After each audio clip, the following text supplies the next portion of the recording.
안녕하세요. 보통 사람의 영적 기행에 오신 것을 환영합니다. 저는 여러분의 호스트 베네딕트입니다. 지난번 임사체험과 종교적 분석 1편에서 우리는 임사체험, NDE, Near Death Experience, 죽었다가 살아난 사람들이 저승을 보고 왔다는 신비로운 얘기를 들여다보기 시작했습니다. 한 번이라도 깊이 생각해보고 특히 각종 종교적 가르침 및 동서양의 철학적 통찰과 비교해볼 때 어떤 의미와 연결고리가 있는지를 좀 분석해보고 믿든가 말든가 해야지 않겠어요? 임사체험에 대해서는 수많은 책들, 유튜브 등등의 많은 사례가 나옵니다. 많이들 들어보셨을 거예요. 우리가 지난 비디오에서 케이스 스터디로 삼아서 분석해본 얘기는 에벤 알렉산더라는 하버드 의대 정신신경외과 교수가 2008년 직접 경험했다는 임사체험입니다. 그의 2012년 책 Proof of Heaven은 나는 천국을 보았다라는 제목으로 2013년에 한국어로도 발간된 적이 있죠. 읽어보신 분들도 계실 겁니다. 마침 알렉산더 교수의 경험담은 그가 세계 최고 수준의 뇌과학자이고 매우 논리적으로 과학적으로 저술되어 있어서 정말이든 아니든 일단 이 사람이 유명세를 타고 싶어서 가짜로 지어낸 얘기는 아니겠구나 라고 판단이 가서 그의 경험담을 우리의 케이스 스터디로 삼은 것입니다. 아래 디스크립션 박스에 지난번 임사체험과 종교적 분석 1편의 링크를 적어 놓았으니 그 비디오를 먼저 한번 보시고 오늘 비디오를 보시면 아마 같이 생각해 보는데 더 수월하시리라 생각이 되네요. 잠시 알렉산더 교수의 사례를 정리해 드리면 이렇습니다. 알렉산더 교수는 듀크 의대에서 뇌신경내분비과를 전공하고 하버드 의대에서 약 15년 뇌신경외과 교수직을 거쳤습니다. 그러던 중 2008년에 그는 Bacterial meningitis, 세균성 뇌수막염을 앓게 되는데 발작과 함께 의식을 잃습니다. 의식을 잃은 후 그는 7일간 코마 상태에 들어갔는데 그 기간 동안 그의 니오코텍스, 즉 대뇌의 신질피는 병실에 있던 뇌활동 측정기기들의 기록에 의하면 완전히 작동을 멈춘 상태였었다고 합니다. 대뇌 신질피는 뇌의 바깥 부분이죠. 오렌지로 치면 이제 껍질 부분이라 할까요? 인간의 논리, 기억, 언어, 감정, 시각 및 청각의 의식을 담당하는 기관이지요. 즉 논리, 기억, 언어, 감정, 시각 및 청각의 의식이 100% 셧다운되어서 전무한 상태에서 그는 임사체험을 하게 된 겁니다. 2008년 인셉체험을 통해 그는 첫째로 의식이라는 것은 육체적 두뇌와 무관하게 별개로 존재하는 것이며 나라는 자아의식은 the divine, 신성의 일부인데 그 무엇도 우리 자아의식을 신성으로부터 떼어놓을 수 없으며 셋째, 신성은 나 자아를 깊이 사랑한다 라는 세 가지 복잡하고도 심오한 진실을 언어를 통하지 않고 그러나 너무나도 생생하고 확고하게 감지하고 깨닫고 돌아왔다 합니다. 그런데 제가 신성이라는 단어를 썼죠. 우리 예수교 신자들은 저도 가톨릭 교회를 나갑니다만은 신하면 바로 하나님 또는 예수로 바로 이해를 하지만 힌두교, 불교, 철학, 양자 물리학 등등에서는 인간적을 모습을 한 신의 이미지 외에도 ultimate reality, 모든 현실의 궁극적이며 절대적인 그것, cosmos, 우주 삼라만상, multiverse, 다중우주, higher dimensions, 다차원, cosmic energy, 우주 에너지, ultimate being, 궁극의 존재 등등등 많은 그러나 석연치 않은 단어들을 통하여 최상 궁극의 그 누군가를 또는 무언가를 가리키려 하는데 정신 하나도 없죠. 그래서 저는 여러분과 이 최상 궁극의 그 누군가, 뭔가 존재를 the divine, 신성, 신성의 실체라는 단어로 총괄하여 부르려 합니다. 실존하는 신성의 실체, 정말 모습이라는 의미에서요. 앞서 말한 수많은 이름 개념들을 모두 통괄하여 일컫는 것이라고 생각하시면 아마도 맞을 것입니다. 자, 그럼 이 책이 제시하는 큰 이슈들을 한번 하나하나씩 생각해 보도록 하십시다. 첫째로 우리의 브레인, 두뇌가 우리를 신성의 실체를 인지하지 못하게 막는 역할을 한다. 모든 멀티버스 다중우주와 다이멘션 차원들 즉 우주 삼라만상은 그 모두를 내포하는 The Divine Reality, 신성실존의 실체 그 자체에 있는데, 이 실체가 우리가 4차원 세계 안에서 우리의 오감으로 보고 듣고 느끼는 모든 물체 및 현상들이 아니라 신성의 실체가 그렇게 우리 뇌에 투시되는 것뿐이다 라는 말입니다. 이 투시되는 과정을 통해 우리의 뇌, 특히 언어, 논리, 이고, 자각 등을 관할하는 left brain, 좌뇌가 하나의 필터로 작용하여 신성의 실체는 철저하게도 가려지고 있다는 내용이지요. 힌두교와 불교의 마야설이라는 개념이 있죠. 흔히 illusion, 환상이라고 번역됐는데 이 번역은 참 헷갈리는 번역입니다. 우리가 그나마 가장 make sense하게 이해할 수 있는 방법은 양자 물리학의 이론을 한번 빌려보는 것 같습니다. 양자 물리학에서는 우리가 보고 만지고 등등 하는 object, 물체라는 것은 사실은 존재하지 않는다고 하지요. 물체 대신에 우주 삼라만상은 vibration of energy, 에너지의 진동일 뿐이다 라고 말합니다. 즉 진동이론입니다. 이렇게 물체와 에너지 진동을 놓고 보면 물체는 마야, 그리고 에너지 진동 그 자체는 신성의 실체인 건가? 라고 생각해 볼 수 있는 것 같습니다. 제 소견에는 이렇게 보는 것이 얕은 과학 지식만을 갖고 살아가야 하는 우리 보통 사람들이 신성의 실체가 뭘 말하는 것인지 이해하는데 나름 조금 도움이 되는 것 같습니다. 참고로 양자 물리학에서 물체란 없고 에너지 진동만 있을 뿐이라는 얘기는 더블 슬릿 익스페리먼트를 통해 conscious observer, 자아의식을 갖춘 관찰자가 있을 때만 이 에너지 진동이 인간의 4차원 안에서 보고 만지고 등등 관찰할 수 있는 물체 및 현상으로 투시된다는 것은 이미 수천 번 반복된 실험을 통해서 입증된 이론입니다. 즉 우리의 뇌 때문에, 우리의 뇌의 활동만으로는 이 신성의 실체를 감지할 수 없다는 말이지요. 그러면 우리들은 도대체 어떻게 하라고요? 이 신성의 실체를 한번 보려면 이 신성의 실체는 우리 뇌의 활동을 초월한 우리의 consciousness, 자아의식 수준에서 직접적인 경험을 통해서만이 감지될 수 있다고 합니다. 4주 전 제가 명상, 도대체 뭘 왜 어떻게 하라는 걸까? 라는 비디오를 올렸었습니다.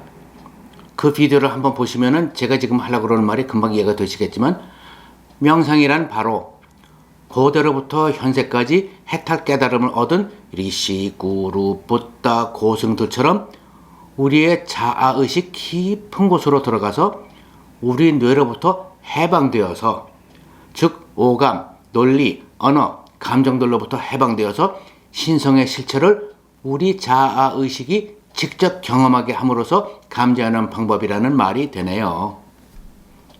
그게 명상을 하는 목적이 되네요. 그 비디오 링크를 아래 디스크립션 박스에 기재해 놨으니 한번 보시면 좋을 듯 싶습니다. 인간이 이렇듯 바깥 4차원 세계에서 관찰을 바탕으로 논리, 언어 등 인간 뇌의 영역 내에서 신성의 실체를 찾으려 하지 않고 자기 consciousness, 자아인식 깊은 속으로 들어가서 신성 실체를 만나려 한 것은 기원전 약 800년 전 인도에서 스라마나라고 불리는, 한글로는 사문이라는 단어가 있대요. 진리 추구 운동, 새마을 운동의 운동처럼요, 방식이 개발되면서부터 시작되었다고 합니다. 스라마나는 그 후 힌두교, 불교, 자이나교의 근본이 되었고요. 부처님이 그 대표 주자 중에 한 명이 되겠고요. 우리 보통 사람들은 지금 21세기에 와서 그 깊고도 깊은 심오함을 헤아려 보려고 여러분과 저는 애쓰고 있는 것이고요. 자, 그런데 이렇듯 뇌와 별도로 존재한다는 우리의 consciousness, 자아의식을 도대체 우리가 어떻게 이해해야 할까요? 현재 과학에서는 물론 자아의식을 뇌에 들어와서 축적된 데이터들이 두뇌 활동을 통하여 투시되고 인간 감성이 더해진 그 결과물이다 라고 설명을 합니다. 즉 우리의 생각들을 모으면 그게 우리의 자아의식이다 정도가 되나요? 즉, 뇌 안에서만 뇌가 살아있는 동안만 자아의식이 형성되고 유지된다는 말입니다. 그에 반하여 알렉산더 박사는 지난 수천 년 동안 널리 이름이 알려진 또는 호련히 사라져버린 리시, 붓다, 고승, 수행자들이 경험했다는, 그리고 그들 중 특히 일부가 시타르타 부다, 우리 부처님처럼 자신들이 경험한 진실을 중생들에게도 경험하게 도우려 했듯이 알렉산더 박사도 자신이 임사체험을 통한 확고하게 배우고 깨우쳐 인지한 힌두교, 불교, 자녀교의 가르침과 상당 부분 동일하고 중복되는 진리를 우리에게 전해주려고 하고 있는 것입니다. 자, 그렇다면 이 신성의 실체를 어떻게 경험하라는 것일까요? 한 너다섯 가지로 한번 생각해 볼 수 있습니다. 1번, 앞서 생각해 본 것처럼 리시, 구루, 붓다, 고승 등은 아직 살아있는 자신들의 육체의 뇌를 보유하고 있음에도 불구하고 목슈아 니르바나 해탈 깨달음을 통해 신성의 실체를 직접 경험할 수 있는 것이라고 합니다. 그러려고 해탈 깨달음을 하려고 하는 거라구나. 그죠? 그런데 우리 같은 보통 사람들도 지독한 명상 수련과 고행 등을 통해 그들처럼 될 수 있다고는 하지만 현실 생활을 해야만 하는 우리들로서는 글쎄요.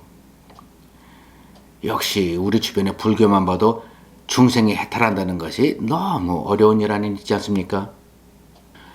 둘째, 거대한 위대한 초영능력자로 태어난 사람들은 따로 명상, 고행, 수련 같은 것을 하지 않았어도 기수 상태, 무아지경에 있는 동안 어떤 이는 조금씩 더 위대한 영능력자는 더 많이 경험할 수 있다고도 하고요.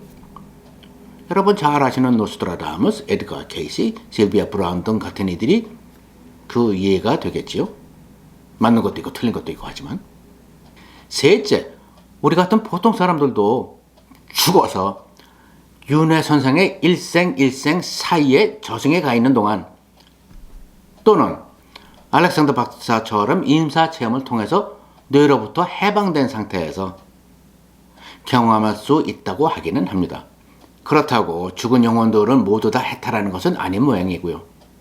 그렇다면 다시 인회할 이유가 없어지는 것이라니까요. 그죠? 넷째, 아니면 우리 보통 사람들도 평균 8, 90번을 윤회를 하면서 우리의 자아의식이 점점 더 진화하여서 더 이상 윤회가 필요가 없어지게 됨으로써 신성의 실제 쪽으로 흡수되어 받아들여진다는 가르침이 있습니다. 그렇다면 신성의 실체와 하나가 된다는 얘기가 되니까 해탈하는 것과 마찬가지가 된다는 말이겠지요? 논리적으로. 네. 우리 보통 사람들끼리는 서로 이렇게 우리 두뇌를 사용하여 논리로 소통할 수밖에 없군요. 언어를 사용해서. 언어로 설명될 수 없다는 진리를 우리끼리 언어로 낑낑대면서요. 참 힘듭니다. 그리고 다섯째, 신이 필요하다고 생각할 때 인간 중 몇 명을 골라서 그에게 신성의 실체를 조금씩 또는 상당 부분 보여줄 수도 있겠지요. 성인 성녀들이 그 부류에 속하는 것 같지 않으세요? 알렉산더 박사가 성자인지는 모르겠으나 이런 경우라고 생각해 볼 수도 있는 것 같고요. 여기서 우리는 알렉산더 박사의 임사체험이 다른 많은 이들의 임사체험과 확연히 다른 면을 잠시 생각해 봐야 합니다. 많은 이들이 그들의 임사체험 중에 자신이 이 세상에서 누구였었는지 잘 알고 있었고 먼저 죽은 친척들을 만나봤고 또는 예수 믿는 사람은 예수를, 불교 믿는 사람은 부처님 등을 보기도 했다고 하고 또는 그가 그동안 살아온 인생의 좋고 나쁜 경험들을 돌아봤다고도 합니다. 그에 반해 알렉산더 박사는 이런 자기 자신의 생에 대한 기억들이 전무한 상태에서 그 누군가, 신이겠지요. 신성의 실체에 대하여 언어를 사용하지 않고 직감으로 확고하게 선명하게 교육받고 왔다고 하는 겁니다. 신이 그 수많은 인간들 중에서 알렉산더 박사를 골라서 마침 하버드 대학병원 뇌신경외과 교수 출신이니까 그에게 신성의 실체를 조금 경험하게 해주어서 우리 같은 다른 이들에게 알려주려고 한 것일까요? 물론 저는 그 답을 모릅니다만 만약에 그런 것이라면 그런데 이 임사체험이라는 거 과학적으로 뭐 설명될 수 있는 거 아닐까요? 뭐야, 믿기 힘드니까. 알렉산더 박사는 과학자로서 그런 설명들을 조목조목 반박합니다. 첫 번째 설명, Primitive Brainstem Program 현상이 아닐까. 동물들에게는 인간을 포함하여 죽는 순간의 극심한 공포와 고통으로부터의 보호장치로서 브레인스템, 즉 뇌간, 뇌가 있으면 제일 밑에 뇌하고 척추하고 연결되는 그 부분에 있는 부분이라고 그러죠. 원시적이고 본능적인 환각 기능이 개발되어 있다고 합니다.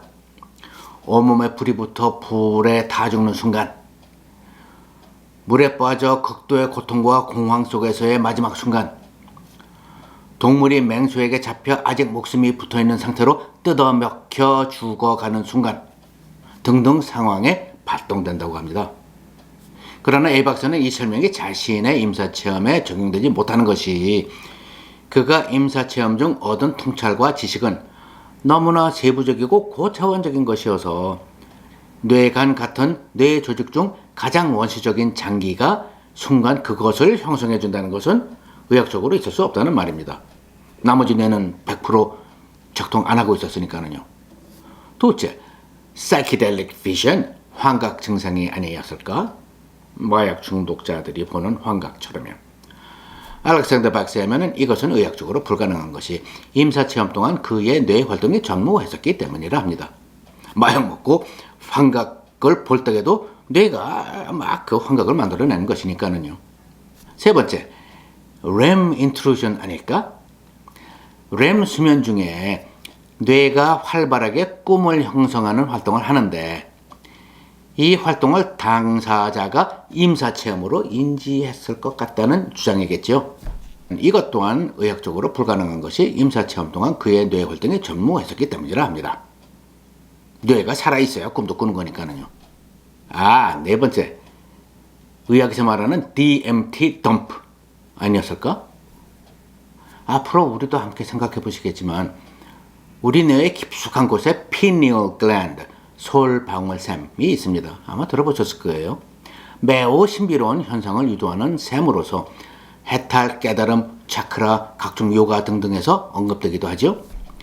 이 솔방울샘이 갑작스레 작동하여 환각 증상을 유발한 것이 아닐까 하는 주장입니다.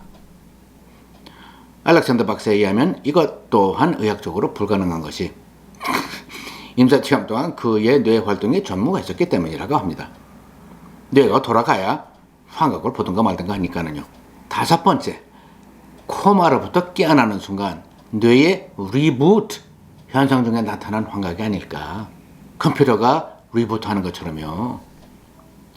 그러나 알렉산더 박사는 이 설명 또한 그의 임사체험에 적용되지 못하는 것이 그가 임사체험 중 얻은 통찰과 지식은 너무나 세부적으로 고차원적인 것이어서 정지했던 뇌가 지지직 리부트함과 동시에 그런 고차원적 지적 활동이 있었다는 설명은 의학적으로 있을 수 없다는 말입니다. 마지막으로 알렉산더 박사는 그의 임사체험을 굳이 의학적 선례에 비교해 보자면 차라리 terminal lucidity, 우리말로 회광반조라고 합니다. 에 비교할 만하다고 말합니다. 회광반조란 예를 들어 수년 동안 사람도 못 알아보고 말도 못하고 대소변도 가리지 못하던 중증 치매 환자가 죽기 직전에 갑자기 정신이 말짱하게 돌아와서 의사나 가족들과 보통 사람처럼 대화하다가 죽는 기이한 현상을 말합니다. 물론 현대 뇌신경의학은 이 현상을 전혀 설명하지 못하고 있지요. 그에 반해 알렉산더 박사의 임사체험을 상기해 보면 이해를 못할 것도 없는 것 같이 생각도 되고요. 여러분은 어떠세요? 저는 개인적으로 감히 다 만들어낸 얘기다, 환각을 보고 흥분해서 떠드는 거다, 쟤는 지옥불에 떨어질 거다 라고 치부하지 못합니다.